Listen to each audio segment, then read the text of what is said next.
नमस्कार दोस्तों। और आज मैं शुरुआत करने वाला हूं बाल्टियर का एक प्रसिद्ध कथन है कि हो सकता है मैं आपके विचारों से सहमत न हूं, लेकिन फिर भी आपके विचार अभिव्यक्त करने की अधिकार का सम्मान करता हूं। ये मैंने क्यों कहा है? क्योंकि आप देख रहे हो कि फ़िलहाल हमारे संसद में एक गतिरोध चल रहा है, और वो गतिरोध चल रहा है बी आर अम्बेडकर की लेगेसी को लेकर के। बी आर अम्बेडकर की जो लेगेसी है पॉलिटी की, उसके बारे में मैं पिछले वीडियो में आपसे बात कर चुका हूँ डिटेल में, और मैं वहाँ पे आपको ये बता चुका हूँ कि बी आर अम्बेडकर वैसे तो देखो एक महान इंसान थे। भारत में जिस तरह से बुद्ध, महावीर, कृष्ण जैसी आत्मा है, उसी तरह के बी आर अम्बेडकर भी आत्मा है। और उन्होंने बहुत सारे फील्डों में और बहुत सारे विषयों के वो विशेषज्ञ थे। जहाँ तक हम उनकी यहाँ पे जो बात करता हूँ, मैं वो करता हूँ पॉलिटी से रिलेटेड। तो पॉलिटी से रिलेटेड जो बातें हैं बी आर अम्बेडकर की, ध्यान रखना, बी आर अम्बेडकर के पॉलिटी से रिलेटेड 3 सिद्धांत थे जिनके ऊपर वो राजनीति करना चाह रहे थे। उनमें से एक सिद्धांत तो ये था कि वो चाहते थे कि जातियों का उन्मूलन हो।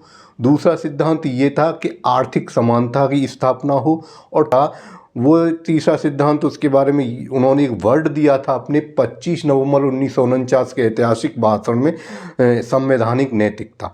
तो संवैधानिक नैतिकता होनी चाहिए। उसका मतलब मैं आपको समझा चुका हूँ कि संविधान के प्रति, जो संविधान को चला रहे हैं उन लोगों की आस्था होनी चाहिए संविधान के प्रति, ये था। लेकिन इन तीनों ही सिद्धांतों पर आज तक कोई भी भारत की राजनीतिक पार्टी काम नहीं किया है। अब उनके ऊपर लड़ाई करना एक अलग बात है, उनकी लेगेसी को अपने ऊपर थोपना वो अलग बात है, लेकिन आज तक कोई भी पार्टी, चाहे वो बीएसपी ही क्यों ना हो, मायावती जी ने भी उनके नाम पर इतना सारी सरकारें बनाई, चलाई, लेकिन पूरी तरह से उनके सिद्धांतों को, पॉलिटी को किसी भी सरकार ने नहीं माना है। हम आ गए हैं, अब बात कर लेते हैं 4th आम चुनावों की। और 4th आम चुनावों में हमने देखा है कि नेहरू जी यहाँ पे नहीं रहे इन चुनावों में, और नेहरू जी के बाद की जो कांग्रेस थी, वो कांग्रेस किस तरह से चली, किस तरह से उसमें उथल पुथल हुआ। वहाँ पे हम देखते हैं कि नेहरू जी के बिना जब इन चुनावों की यात्रा हम करेंगे तो क्या होता है कि 1962 में भारत और चीन का युद्ध हुआ था, आपको पता है। और भारत के चीन युद्ध में भारत युद्ध हार गया, और युद्ध हारने के बाद उस युद्ध का सदमा नेहरू जी को बहुत लगा, और मई 1964 में नेहरू जी की मृत्यु हो गई। आप जानते हो कि नेहरू जी की जो विदेश नीति थी, जो वर्ल्ड राजनीति थी, वो कुछ ऐसी थी कि चीन के प्रति उनका थोड़ा सा उदार बिहेवियर था। और उनका ही नहीं, आज तक पूरी सरकारों का हम देखते हैं तो चीन के प्रति हम अपनी तरफ से नरम रहे हैं।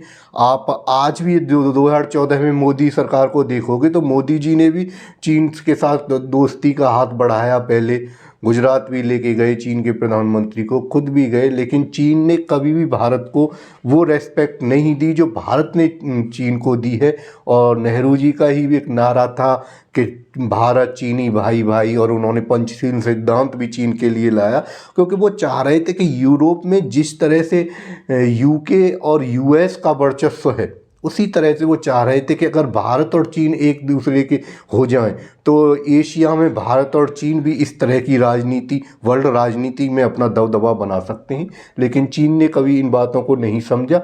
नेहरू जी को इस बात का बड़ा सदमा लगा। 2 सदमे थे नेहरू जी की ज़िंदगी में, एक तो कश्मीर मुद्दा और दूसरा ये भारत चीन का युद्ध, और उस सदमे को शायद वो नहीं सह पाए। अब वो बीमार पड़ गए और आखिर में उनकी मृत्यु हो जाती है। आप बात कर लेते हैं उसके बाद क्या हुआ कि उनकी मृत्यु के बाद कार्यकारी जो प्रधानमंत्री बनाए गुलजारी लाल नंदा, और गुलजारी लाल नंदा कार्यकारी प्रधानमंत्री बनाने के बाद कांग्रेस में इस बात का डिसीजन हुआ कि अब प्रधानमंत्री किसको बनाया जाए।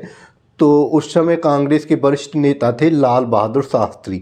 तो लाल बहादुर शास्त्री ने 2 नाम सुझाए कि या तो नेहरू की बेटी इंदिरा गांधी को प्रधानमंत्री बना दिया जाए, और या फिर एक नेता और थे जयप्रकाश नारायण, उनका नाम उन्होंने सुझाया था, जिसका मुरारी लाल देसाई जी ने विरोध किया। मुरारी लाल देसाई जी ने ये कहा कि इंदिरा गांधी तो अभी गूंगी गुड़िया है, और जयप्रकाश नारायण एक अस्थिर इंसान है, उनके विचार कभी भी बदलते रहते हैं, कभी स्थिर नहीं रहते। तो जब विरोध होने लगा कांग्रेस में, तो इसी को कहते हैं, कांग्रेस को यहाँ पे एक ऐसा युग था, एक संक्रमण काल था कि नेहरू की जो स्थान रिक्त हुआ था उसे कांग्रेस में भरने के लिए एक भंवर पैदा हुआ। और उस भंवर में कांग्रेस ऐसी लगी कि कांग्रेस टूटेगी, क्या होगा क्या नहीं होगा, इसीलिए इसको दूसरी अहिंसक क्रांति भी कहते हैं। बाद में डिसीजन ये हुआ कांग्रेस के नेताओं का ही कि हम ऐसा करते हैं, लाल बहादुर शास्त्री को ही प्रधानमंत्री बनाते हैं और लाल बहादुर शास्त्री फिर प्राइम मिनिस्टर बनते हैं। फिर उनके कार्यकाल में क्या होता है, 1965 में हम देखते हैं भारत और पाक युद्ध होता है। भारत पाक युद्ध में हालांकि भारत की जीत होती है और जीत के बाद अयूब खान के साथ समझौता करने के लिए ताशगंज हम लाल बहादुर शास्त्री जी गए 19 जनवरी 1966 में, और वहीं पे उनकी हृदयाघात से उनकी भी मृत्यु हो जाती है 1966 में। अब इस युग में दो बड़े नेता, उच्च कोटि के नेता भारत के कांग्रेस में प्राइम मिनिस्टर, वो भारत ने गवा दिए और गवो के एटलीस्ट कांग्रेस ने भी गवा दिए। उसके बाद क्या हुआ कि उसके बाद फिर चुनाव हुआ, कांग्रेस के इंटरनल इलेक्शन हुआ, और इंटरनल इलेक्शन में एक तरफ मुरारी देसाई जी खड़े हुए और दूसरी तरफ इंदिरा गांधी जी खड़ी हुई। तो इंदिरा गांधी आंतरिक चुनावों को जीतने के बाद प्राइम मिनिस्टर बन जाती हैं 1966 में।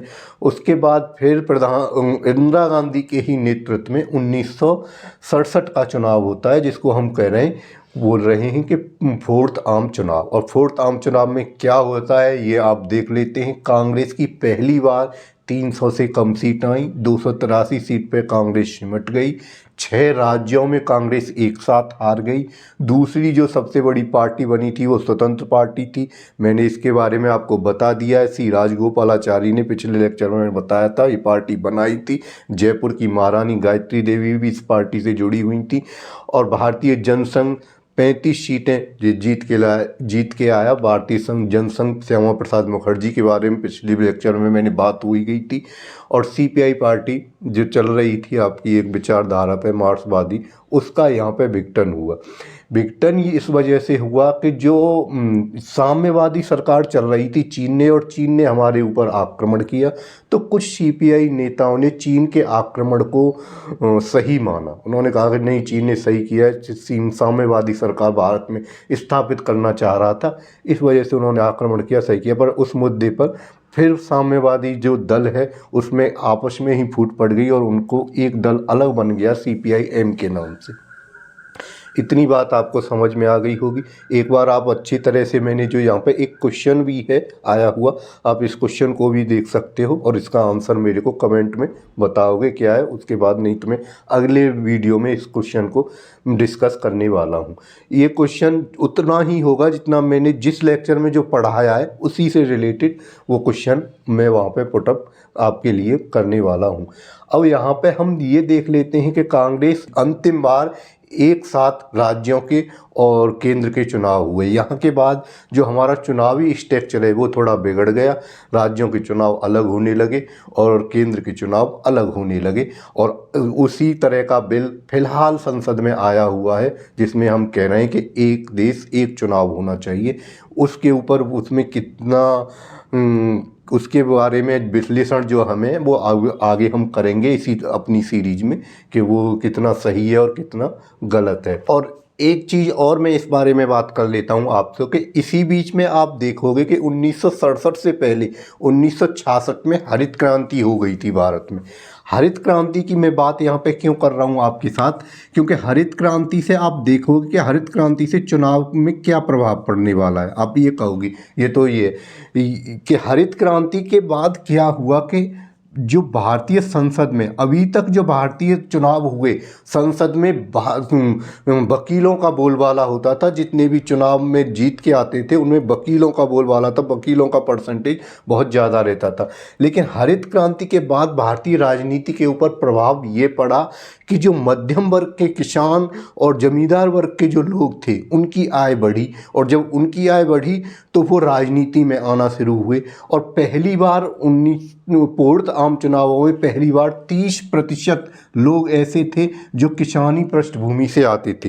कितने 30% लोगों ने किसानी पृष्ठभूमि से इन चुनावों में चुनाव जीता। और आप देख रहे हो किस तरह से कांग्रेस की सीटें 78 सीटें कम हुई, और 78 सीट कम होने के बाद जो विपक्षी दल हैं उनकी सीटें एकदम से बहुत ज़्यादा इंक्रीज की। और अब क्या हो गया कि मध्यम वर्ग, जो कहते हैं हम किसान वर्ग के, उसके नेता उभर के आने लगे। जैसे चौधरी चरण सिंह जैसे नेता, देवीलाल जैसे नेता थे, वो यहाँ पे आने लगे और वो कांग्रेस के साथ बार्गेनिंग शुरू की उन्होंने अपने अधिकारों को मनवाने के लिए, अपनी जो मांगे थी उनको मनवाने के लिए। तो अब भारतीय राजनीति में बहुत सारा चेंज शुरू हो गया था इस फेज से, कि यहाँ से भारतीय राजनीति जो प्रभुत्व, जो इलाइट वर्गों की राजनीति, राजा महाराजाओं के जो वंशज थे या तो वही राजनीति में थे, या बहुत उच्च नाम जो उच्च वकील थे वो कानून को जानते थे, वो राजनीति कर रहे थे।